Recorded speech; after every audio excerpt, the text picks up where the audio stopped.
सर्वजण लक्ष द्या. नवी दिशा अकॅडमी यूट्यूब चॅनल आपल्या सर्वांचं स्वागत आहे. विद्यार्थी मित्रांनो, नवी दिशा स्पर्धा परीक्षा अकॅडमी देऊळगाव राजा येथे आज दिनांक 2 मार्च 2025 रोजी पेपर घेण्यात आला.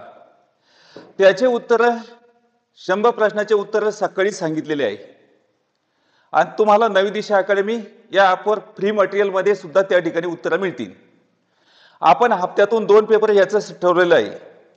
आठवड्यात 2 पेपर होतात आणि गणित आणि बुद्धिमापनाचं विश्लेषण तुम्हाला 2 व्हिडिओमध्ये, पहिलं गणिताचं नंतर बुद्धिमापनाचं, अशा पद्धतीने तुम्हाला 25 प्रश्नाचं गणिताचं विश्लेषण, 20 प्रश्नाचं बुद्धिमापनाचं प्रश्नाचं विश्लेषण तुम्हाला व्हिडिओच्या माध्यमातून बघायला मिळेल. तर मग आता चला, आज आपल्याला घ्यायचं आहे गणिताच्या संदर्भात प्रश्न बघायचे आहे. अंकगणित विश्लेषण 25 प्रश्न. प्रश्न पहिला बघूया. एका चौरसाची बाजू 3.5 सेंटीमीटर आहे व दुसऱ्या चौरसाचा कर्ण 7 सेंटीमीटर आहे, तर त्या चौरसाच्या क्षेत्रफळामधील फरक. तर मग आता याच्यामध्ये क्षेत्रफळामधील फरक काढायचा असेल तर काय माहिती पाहिजे? काय म्हणायचं? बाजू गुणिला कर्ण. काय म्हणायचं? बाजू गुणिला कर्ण अपॉन 2. क्षेत्रफळामधील फरक काढायचा असेल तर काय? बाजू गुणिला कर्ण अपॉन 2. मग आता एक बाजू किती आहे सांगा? 3.5. त्याच्यानंतर कर्ण किती आहे? 7. मग आता बे 3.5 7. आता 35 गुणिला 35, पॉइंट कुठं जात नाही पळून. 35 गुणिला 35 म्हणजे किती? 1225 म्हणजे 5 चा वर्ग 25. आता 3 गुणिला 4 केलं 3 चौक 12. एक अंक सोडून पॉइंट बोला, एक अंक सोडून पॉइंट म्हणजेच 2 अंक सोडून पॉइंट. याचं उत्तर 12.25 चौरस सेंटीमीटर आलेलं आहे. चला पुढचा प्रश्न बघा. एका आयताकृती शेताची रुंदी ही 3/5. पुन्हा डबल प्रश्न बघा. एका आयताकृती शेताची रुंदी ही 3/5 लांबीच्या पट आहे. जर त्या शेताभोवती तारेचे 5 पदरी कुंपण घालण्यास 15 रुपये प्रति मीटर प्रमाणे एकूण 6,000 रुपये खर्च आल्यास त्या शेताची रुंदी किती? तर मग आता इथं रुंदी किती आहे? 3 आहे आणि 5 ही काय आहे? लांबी आहे. हे लक्षात ठेवायचं आहे. तर आता इथं काय आहे? आयताच्या परिमितीमध्ये घ्यायचंय. मग आता तुम्हाला माहिती आहे आयताची परिमिती म्हणजे काय? 2 कंसात लांबी अधिक रुंदी, असा तुम्हाला माहिती आहे.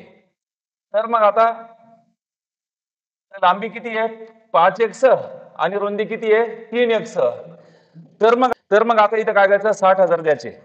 आता 60,000 आपण जसे तसे लिहिले. 60 व 3 शून्य. शॉर्टकट कधी कधी मागं ठरत असतो. तर काय सांगितले? तर किती पदरी आहे? 5 पदरी. भागेला 5 करा. किती रुपये खर्च आहे? 15 आहे, तर भागेला 15 करा. आता आयताच्या बाबतीत परिमितीचं सूत्र आहे. गुणिला 2 आहे तर काय होईल? भागेला 2. मग आता 5 आणि 3 किती? 8. काही राहिलं का बाकी याच्यामध्ये? काहीच नाही, कारण आता लांबी आणि रुंदी यांची बेरीज इथं भागेला 8 घेतली. तर मग आता इथं एक भाग तोडा. 15 1 15, 15 चौक 60. किती राहिले? 3 शून्य. 8 1 8, 8 पंच 40. हे 2 शून्य मांडा जसे तसे. आता 5 दोन्ही 10. एका शून्यानं काटा. म्हणजे एक वाटा किती आला सांगा? 50 आलाय. तर मग आता याची काय काढायचं आपल्याला? याची रुंदी किती आहे? तर रुंदी किती आहे? 3x आहे. म्हणून आता या ठिकाणी रुंदी काढत असताना रुंदी बरोबर 3x. x चं नाव 50, 3x चं नाव 50 आणि 50 चं नाव x. तर मी इथून 50 गुणिला 3 म्हणजे किती? 150. तर रुंदी किती आली आहे? 150 मीटर. आता त्याच्यानंतर एका घनाचे पृष्ठफळ 726 चौरस सेंटीमीटर आहे, तर त्याचे घनफळ किती? आता पृष्ठफळामधून घनफळ काढायचं असेल तर आम्हाला काय माहिती पाहिजे? बाजू माहिती पाहिजे. तर मग सांगा काय म्हणायचं? घनाचे पृष्ठफळ बरोबर बाजूचा वर्ग गुणिला 6 आहे. मग पृष्ठफळ किती आहे सांगा? 726 चौरस सेंटीमीटर आहे. तर आता इथं काय आहे? गुणिला 6 आहे तर काय? भागेला 6 होईल. मग आता 6 1 6, 6 1 6, 1 राहिला 6 2 12, 6 1 6. ते 121 काय आहे? बाजूचा वर्ग आहे. मग आता हे बाजूचे वर्ग आहे त्यांना काय करायचं? वर्गमूळामध्ये टाका. हे कोणाचे ते वर्ग आहे? बाजूच्या वर्गमूळाचं वर्गमूळ बाजू आणि 121 चं वर्गमूळ किती? 11. घनफळ विचारलंय. मग आता घनाचे घनफळ म्हणजे काय? बाजूचा घन. आणि घनाचे घनफळ म्हणजे काय? बाजूचा घन. तर मग आता या ठिकाणी बाजूचा घन किती आहे काढायचा म्हणजे 11चा घन काढा. बाजूचा घन तर सांगा बाजूचा घन म्हणजे 11चा घन. 11चा घन किती 1331 घन सेंटीमीटर. हे पर्याय क्रमांक 4 हे उत्तर आलेलं आहे. त्यानंतर पुढचा प्रश्न पहा. 4 मीटर बाजू असलेले दोन घनाकृती खोके पृष्ठाच्या बाजूवर जोडून एक खोका तयार केल्यास त्या मोठ्या खोक्याचे एकूण पृष्ठफळ किती. तर मग आता इथं काय करायचं मोठ्या खोक्याचं पृष्ठफळ काढायचंय. तर मग आता इथं काय खोक्याचे पृष्ठफळ काढण्यासाठी काय करायचंय काय म्हणसान खोक्याचे पृष्ठफळ म्हणजेच काय बाजूचा वर्ग गुणिला 6 म्हणतो. पण दोन खोके आले त्याच्यामुळे काय करायचं एक लक्ष ठेवायचं 6च्या ऐवजी किती घ्यायचे 5च घ्यायचे आणि याला गुणिला किती करायचे 2 करायचे. मग आता 2 गुणिला हे बाजूचा वर्ग गुणिला 5 झालं समजा. आता इथं काय करायचं 2 लिहायचं बाजू किती आहे सांगा 4 आहे. तर मग आता 4चा वर्ग गुणिला किती 5. मग आता 4चा वर्ग किती आहे 16. तर आता 16 पंचे किती होईल 80 म्हणजे 2 गुणिला 80 म्हणजे किती 160.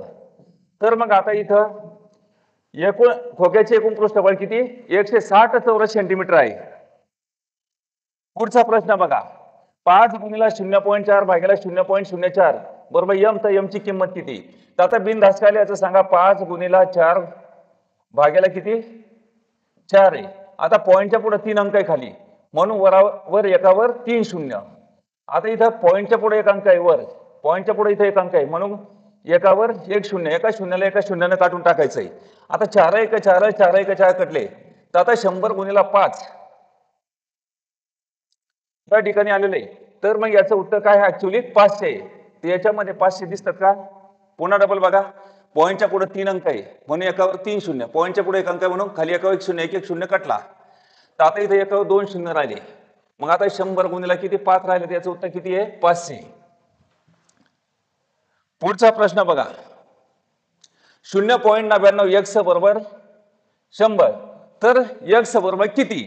तर 0.99 x बरोबर 100. मग आता इथं भागेला गुणिला 0.99 तिथं काय होईल भागेला 99 0.99 पॉईंटच्या पुढे 2 अंक आहे म्हणून एकावर 2 शून्य. आता बिलकुल या ठिकाणी 2 शून्य 2 आणि 2 4 शून्य मांडायचे आणि 1 1 1 आता भाग तोडा मग 99 1 99 99 1 99 तर 1 राहिला. तर मग आता काय करायचं पुढचा अंक घेण्यासाठी शून्य द्यायचा पुढचा अंक घ्यायचा काय म्हणायचं 99 1 99. आता इथे 1 राहिलाय पॉईंट द्यायचा शून्य घ्यायचा तर आता भाग जात नाही म्हणून शून्य द्यायचा शून्य घ्यायचा 99 1 99. मग आता 1 राहिला आता पुन्हा पुन्हा तेच येत आहे म्हणून या ठिकाणी काय याला म्हणायचं आवर्ती दशांश अपूर्णांक. पर्याय क्रमांक किती 101.0 म्हणजे 01 आवर्ती दशांश अपूर्णांकामध्ये येते. पर्याय क्रमांक 3. आता पुढचा प्रश्न बघा x व y समचलनात आहे. जेव्हा समचलनात x बरोबर 0.25 तेव्हा y बरोबर 2.5. जर x बरोबर 0.16 तर y बरोबर किती. बिलकुल सोपं आहे गणित. तर आता इथं समचलनात म्हणलंय x व y समचलनात म्हणजेच काय बोला कोणत्या या संख्या कशा आहेत कशा स्वरूपात आहे दशांश अपूर्णांकामध्ये. आता दशांश अपूर्णांकाचं समचलन म्हणजे काय x अपॉन y बरोबर x अपॉन y. दशांश अपूर्णांकाचं समचलन म्हणजे काय x अपॉन y बरोबर x अपॉन y. मग आता x चं नाव सांगा 0.25 त्याच्यानंतर आपण y चं नाव सांगा 2.5 त्याच्यानंतर बरोबर x चं नाव किती आहे 0.16. तर आता y चं नाव काढायचं आपल्याला. छेदस्थानी पद ठेवत नसतात भागेला y म्हणून या ठिकाणी गुणिला y करायचंय. आता इथं भागेला 2.5 आहे तिकडे काय करायचं गुणिला 2.5 करायचंय. इथं गुणिला 0.25 इथं काय करायचं भागेला 0.25. तर आता बिनधास्त काय लिहायचं सांगा 16 गुणिला 25 अपॉन 25. पॉईंटच्या पुढे 2 अंक व 1 अंक सोडून म्हणजे 3 अंक सोडून पॉईंट आहे म्हणून एकावर किती शून्य घ्यायचे 3 शून्य घ्यायचे. त्याच्यानंतर पॉईंटच्या पुढे 2 अंक म्हणून एकावर 2 शून्य घ्यायचे. 2 शून्याला 2 शून्यानं काटायचं. 25 आणि 25 कोणत्या पाड्यामध्ये 25च्या 25 1 25 25 1 25 म्हणून या ठिकाणी 16 इथं किती राहिले 16 आणि 10 राहिले मग आता सांगा 2×5 = 10, 2×8 = 16. याचं उत्तर किती? 8/5. एक नंबर पर्याय हे उत्तर आलेलं आहे. पुढचा प्रश्न बघा. x व्यस्त चलनात y आहे. जर x बरोबर 0.4 तेव्हा y बरोबर किती? 0.25. तर x बरोबर 0.02 तेव्हा y बरोबर किती? तर मग आता याचं काय करायचंय बघा. आता एक आहे व्यस्त चलनात आहे, x व्यस्त चलनात y. मग x व्यस्त चलनात म्हणजे काय? व्यस्त चलन म्हणजे गुणिला आणि समचलन म्हणजे काय? भागेला. तर आता व्यस्त चलन म्हणजे काय? x व्यस्त चलनात y म्हणजे काय? x गुणिला y बरोबर x गुणिला y. x व्यस्त चलनात y म्हणजे काय? x गुणिला y बरोबर x गुणिला y. तर आता x चं नाव किती सांगा? 0.04 गुणिला y चं नाव किती आहे? 0.25 बरोबर. पुढे सांगा x चं नाव 0.02 गुणिला y. आता इथं गुणिला 0.02 आहे तर काय होईल? भागिला 0.02. तर आता बिनधास्त काय लिहायचं सांगा? 4 गुणिला 25/2. पॉईंटच्या पुढे 2 आणि 2 2 अंक सोडून पॉईंट गुणला 2 अंक सोडून म्हणजे 4 अंक सोडून पॉईंट. पॉईंटच्या पुढे 4 शून्य म्हणून एकावर 4 शून्य म्हणून पॉईंट किती? 4 अंक सोडून पॉईंट आहे म्हणून एकावर 4 शून्य घ्यायचंय. त्याच्यानंतर खालच्या वर पॉईंटच्या पुढे 2 अंक म्हणून एकावर 2 शून्य द्यायचे. 2 शून्याला 2 शून्यानं काढायचा. मग आता 2 1 2 2 दोन्ही 4. आता 25 दोन्ही किती झाले? 50. या 25 आणि 2 न जागा घेतली, 2 ची जागा घेतली 50 न. तर आता इथे एका शून्यानं काटा. इथं राहिले 5. एकावर 1 शून्य म्हणून एक अंक सोडून पॉईंट द्यायचा. याचं उत्तर आलंय 0.5. पर्याय क्रमांक 1. त्यानंतर 44वा प्रश्न बघा.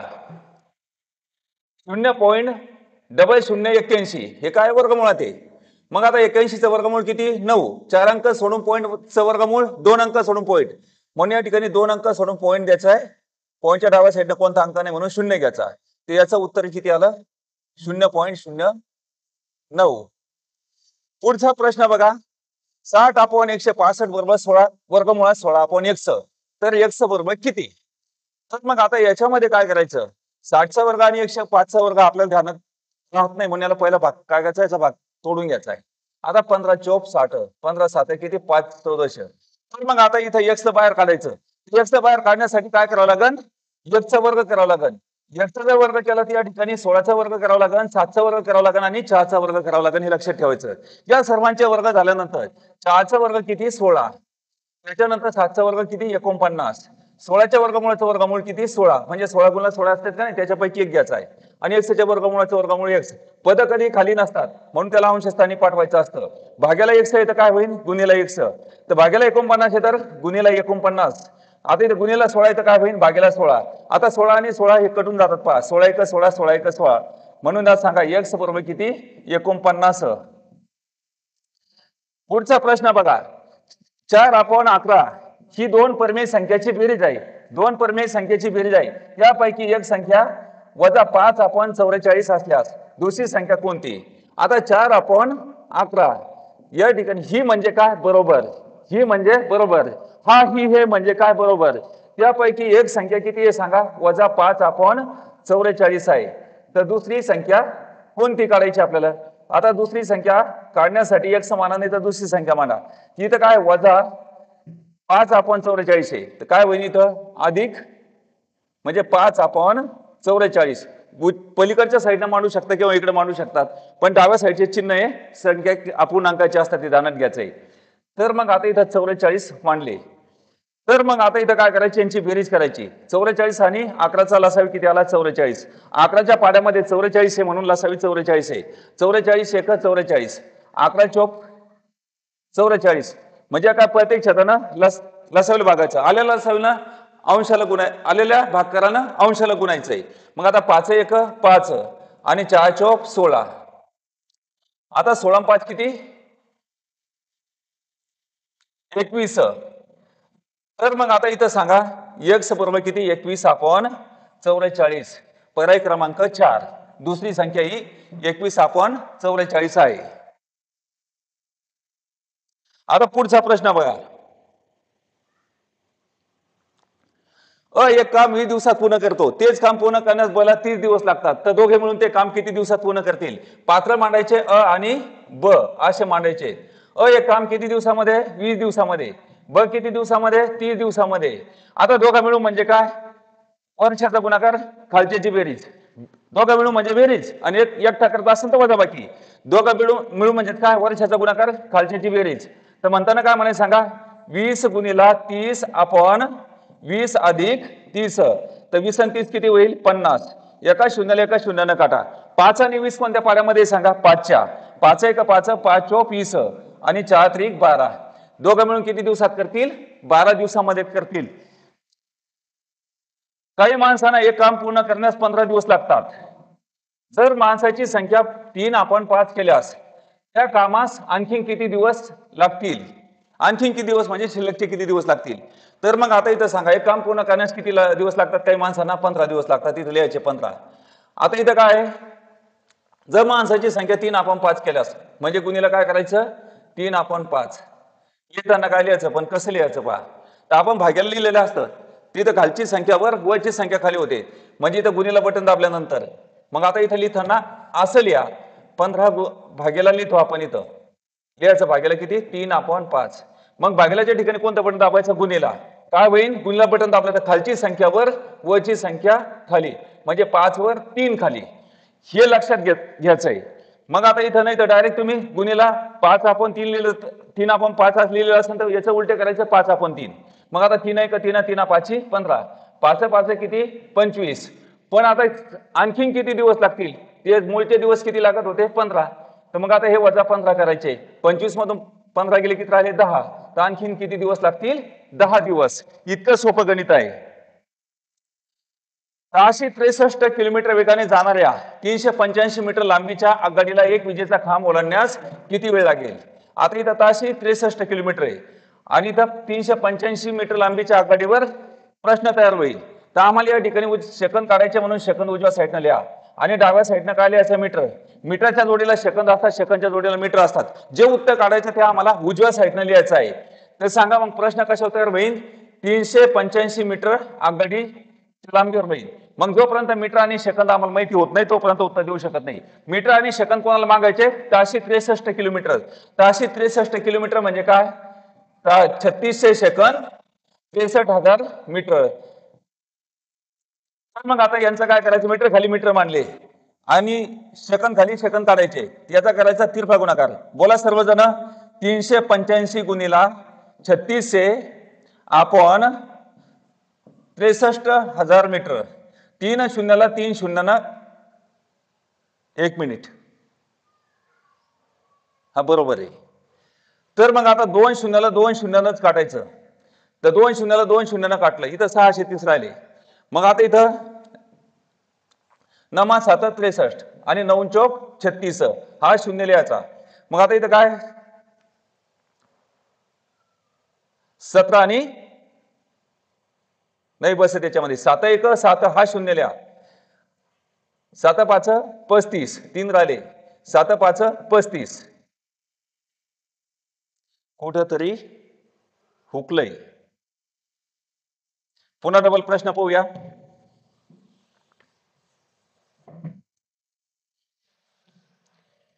चला, एखाद्या वेळेस होतच आहे त्या ठिकाणी. तर आता इथं काय करायचं?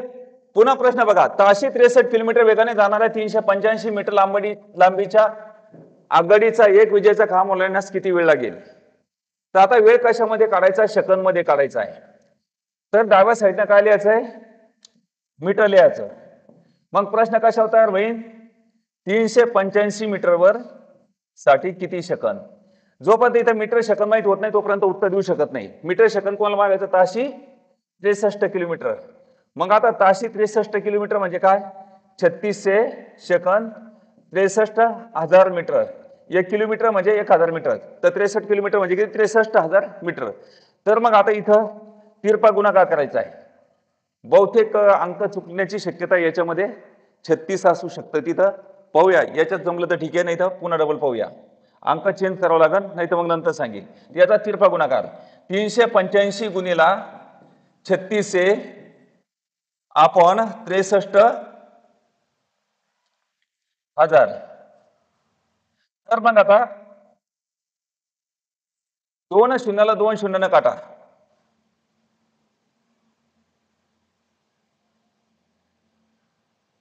एक अंक चुकेले. 9 चोक 36, नमा 7 63 हा शून्य लिहिला. 7 1 7 हा शून्य लिहायचा. 7 5 35 3, 7 5 35, 5 2 10, 5 11 55, 11 चोक नाही तर बे एक बे बे दोन्ही 4 म्हणजे 11 दोन्ही 22. 22 हे उत्तर आलेलं आहे. अशा पद्धतीने उत्तर सोडवायचं आहे. हा पुढच्या गणिताकडे लक्ष द्या. 1.5 किलोमीटर अंतर 72 सेकंदात ओलांडणाऱ्या गाडीचा ताशी वेग किती किलोमीटर आहे? तर मग आता ताशी वेग काढायचा. तर मग आता काय करायचं, कशामध्ये काढायचं? किलोमीटर काढायचं. तर मग एका तासामध्ये किती? तर मग आता इथं किलोमीटर काढायचं. प्रथम आपण मीटर काढू, त्याच्यावर पद्धत किलोमीटर मध्ये काढू आणि डाव्या साईडनं सेकंद लिहूया. तर मग आता प्रश्न कशा तयार होईल? ताशी काय वेगानं? आता इथं सेकंद मीटर दिले, मग आता ताशी म्हणजे काय? 3600 सेकंदामध्ये किती? आता इथं सेकंदानं इथं पहा 72 सेकंदामध्ये किती? 1.5 किलोमीटर. आणि 1.5 किलोमीटर म्हणजे किती? 1,500 मीटर असं या ठिकाणी लिहायचंय. 1,500 मीटर असं लिहायचं. तर आता याचं काय करायचं? तिरपा गुणाकार. म्हणजे 72 सेकंदासाठी 1,500 मीटर. 1.5 किलोमीटरचा 1 किलोमीटर म्हणजे 1000 मीटर. अर्धा किलोमीटर म्हणजे 500, म्हणजे असं किती होईल? 1,500 मीटर होईल. तर आता याचा करायचा तिरपा गुणाकार. सांगा 3600 गुणिला 1,500 भागेला किती? 72. आता याचं काय बनन? काटछाट केल्यानंतर मीटर बनन, परंतु आपल्याला रूपांतर कशामध्ये करायचं? किलोमीटर. मग किलोमीटर मध्ये रूपांतर करण्यासाठी काय करायचं? भागेला 1000 यायचं. मग आता 3 शून्याला 3 शून्यानं काटायचं. 36 1 36, 36 दोन्ही 72 आणि बे एक बे बे 75 150 म्हणजे 150चे निम्मे 75. याचं उत्तर काय येईल? 75 सेकंद 75 किलोमीटर. काय येईल? 75 किलोमीटर. पुढचा प्रश्न बघा. एक पाण्याची टाकी एका नळाने 8 तासात भरते, दुसऱ्या नळाने 4 तासात रिकामी होते. दोन्ही नळ एकाच वेळी चालू केल्यास भरलेली टाकी किती तासात रिकामी होईल? तर आता दोन्ही नळ चालू केले तर काय होतं? रिकामी होईल. तर मग आता रिकामी होण्यासाठी काय? बघा वरच्याचा गुणाकार, खालच्याची बेरीज का वजा बाकी सांगा पटकन. तर मग आता इथे काय करायचंय? पहिल्या नळाने 8 तासात भरते आणि दुसऱ्या नळाने 4 तासात रिकामी होते. मग आता काय करायचं सांगा? वर्षाचा गुणाकार, खालच्याची वजाबाकी. 8 गुणिला 4 आपण 8 वजा 4, 8 मधून 4 गेले किती राहिले? 4, 4 1 4, 4 1 4 कटले, म्हणजे किती तासामध्ये रिकामी होईल? 8 तासामध्ये रिकामी होईल. हे लक्षात घ्यायचंय.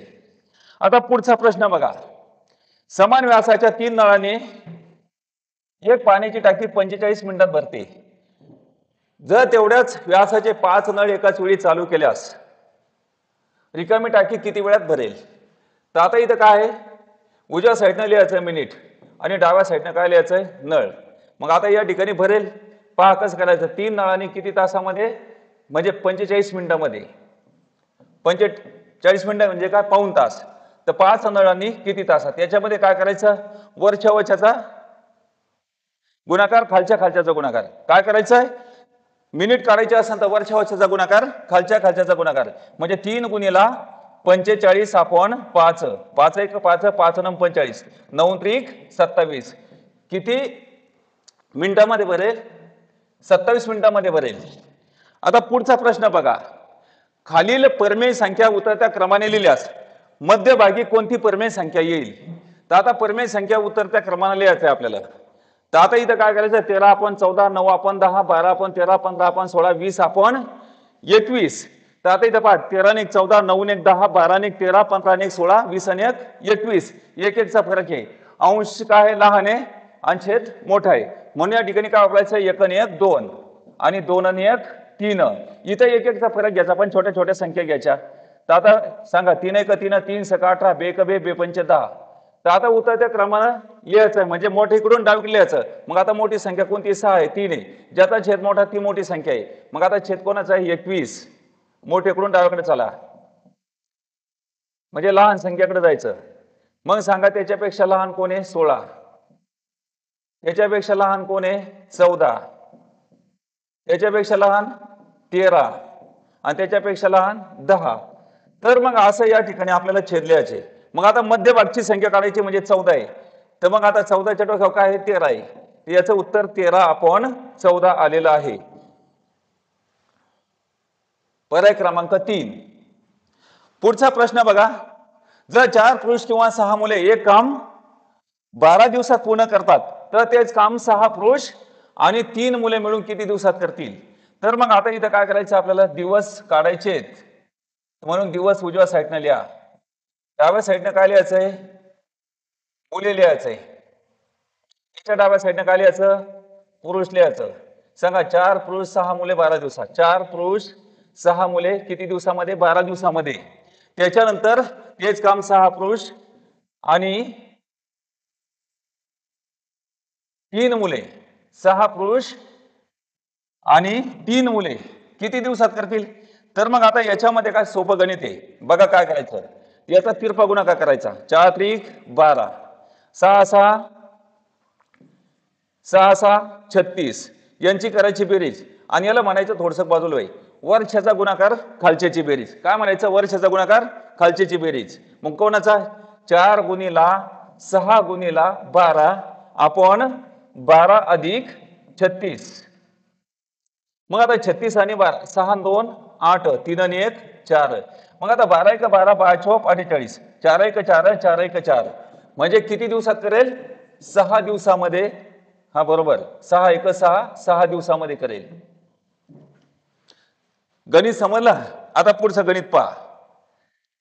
एक मोठा निर्धारित अंतर 10 तासात पूर्ण कापते. जर ते अर्धे अंतर ताशी 40 किलोमीटर वेगाने व उरलेले अर्धे अंतर म्हणजे अर्धेच अंतर ताशी 60 किलोमीटर वेगाने कापते, तर त्या मोटरने एकूण किती किलोमीटर प्रवास केला? हे गणित एकदम सोपं आहे. बघा कसं. अर्धा अर्धा म्हणजे किती टप्पे झाले? 2 टप्पे झाले. म्हणून इथं काय करायचं? 2 टप्पे द्यायचा गुणिला. आता मग कोणाचा गुणाकार? 60 आणि 24चा, म्हणजे 40 गुणिला 60 लिहायचं असं. आणि खाली काय लिहायचं? 40 अधिक 60. हा चालतंय. 40 अधिक 60. 40 आणि 60 किती झाले?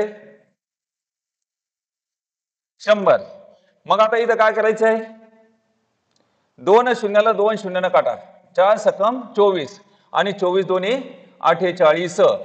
जेव्हा या ठिकाणी कंसातला गुणाकार झाला, एक संख्या येते तेव्हा कंस निघून जातो. आणि कंस म्हणजे गुणिला, आणि गुणिला म्हणजे काय? कंस. एवढं लक्षात घ्यायचंय. म्हणून 24 दोन्ही किती? 48. आणि 48 तर या ठिकाणी काय? एक वाटा निघाला. तर एक किती? एका तासामध्ये 48 किलोमीटर. किती?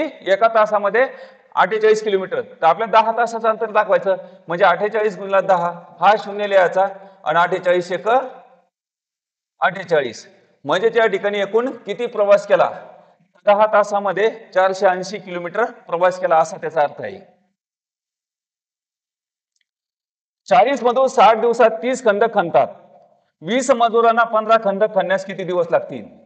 तर आता या ठिकाणी दिवस काढायचे असेल तर दिवस हे उजव्या साईडनं लिहा आणि डाव्या साईडनं लिहायचं खंडक, आणि त्याच्या डाव्या साईडनं काय लिहायचं? मजूर. सांगा 40 मधून 60 दिवसात 30 खंडक खणतात. त्याच्यानंतर 20 मजुरांना 15 खंडक खणण्यास किती दिवस लागतील? तर मग आता याच्यामध्ये काय करायचं? याचा करायचा तिरपा गुणाकार. मग आता तिरपा गुणाकार करत असताना अशा पद्धतीने करा. काय म्हणायचं सांगा? 40 गुणिला 15 गुणिला 60.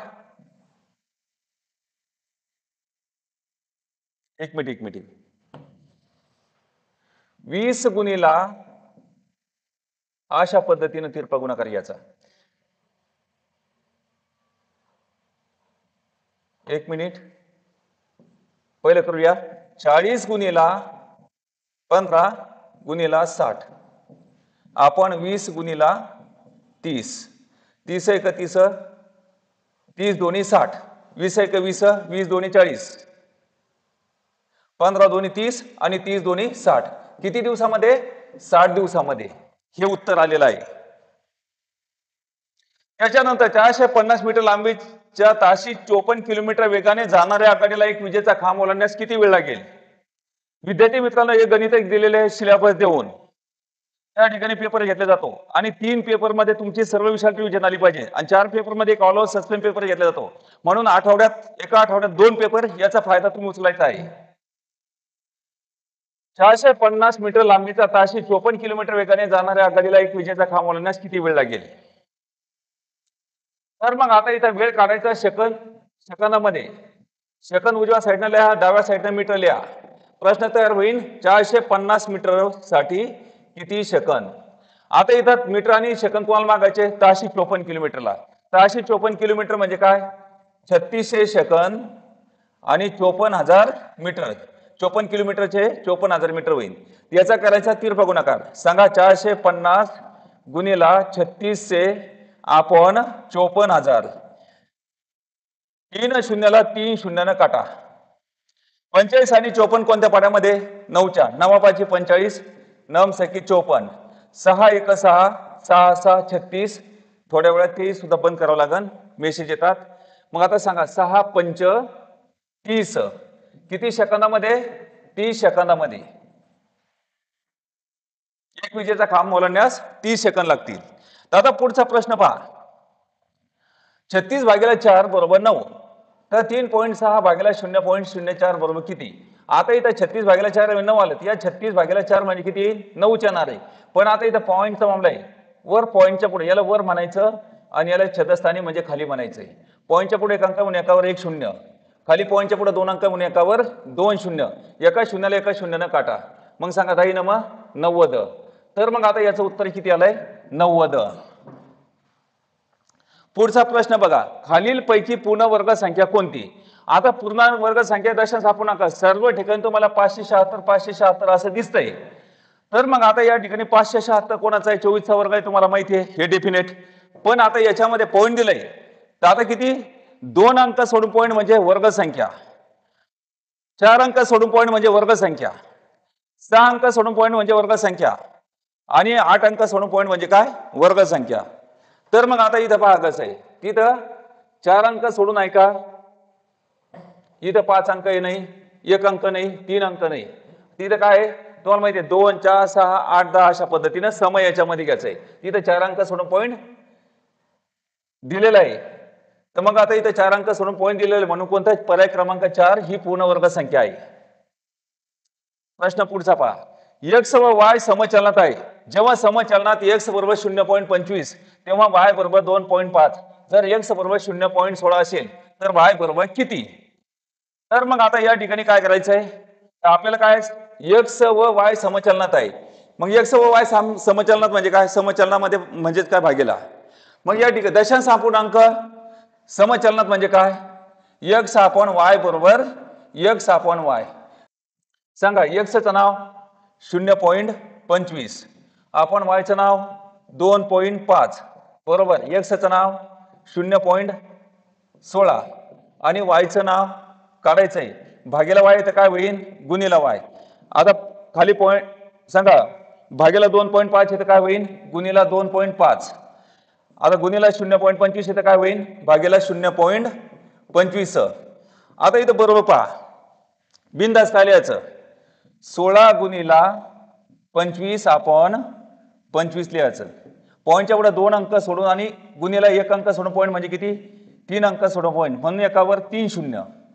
इथं किती? 2 अंक सोडून पॉईंट म्हणून वर एकावर 2 शून्य. 2 शून्याला 2 शून्यानं काटा. 25 1 25, 25 1 25. इथं 16 आणि 10 राहिले. कोणत्या पाड्यामध्ये सांगा? 2च्या. 2 पंच 10, 2 8 16. 8 आपण 5 आहे का बघा? आहे. या ठिकाणी बरोबर या 8 आपण 5 आहे. विद्यार्थी मित्रांनो, अशा प्रकारे या ठिकाणी आपण 25 प्रश्न घेतलेले आहे आजच्या पेपरचे. तर अशाच प्रकारचे या ठिकाणी तुम्हाला गणिताचं विश्लेषण या ठिकाणी सांगण्यात येईल, अनालिसिस करून सांगण्यात येईल.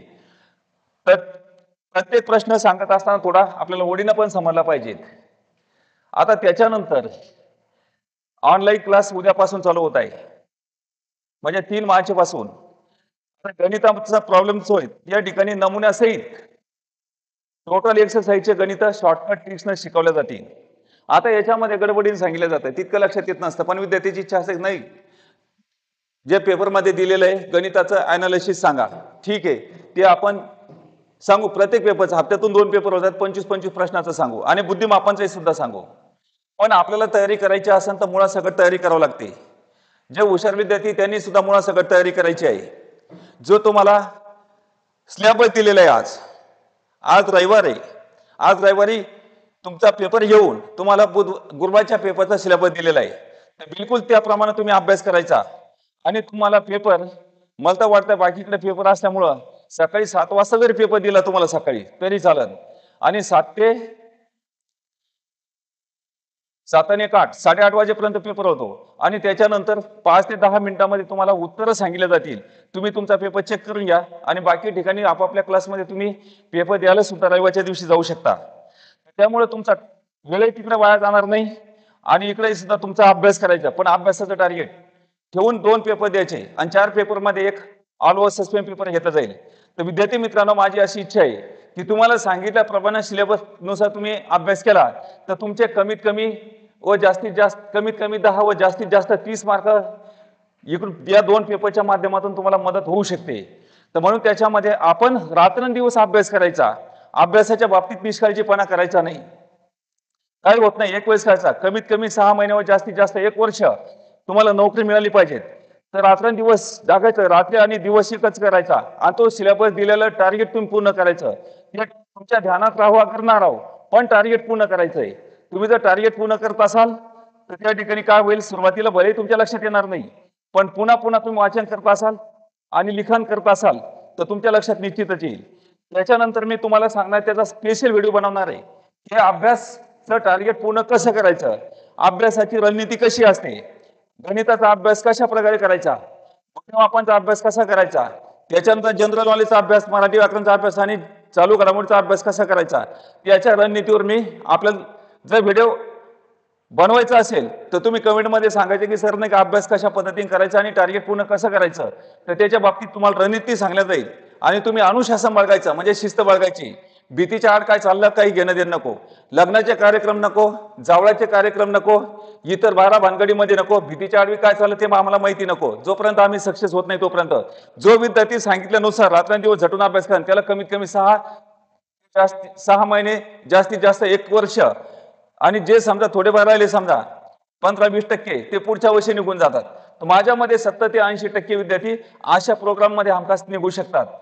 तर या आपल्याला प्रोग्रामची अंमलबजावणी करायची, याची सर्व विद्यार्थ्यांनी दक्षता घ्यायची आणि दिलेल्या टार्गेटनुसार अभ्यास करायचा आहे आणि पेपर द्यायचा आहे आणि तयारी करायची आहे. आज या ठिकाणी थांबूया, भेटूया नेक्स्ट व्हिडिओमध्ये. धन्यवाद.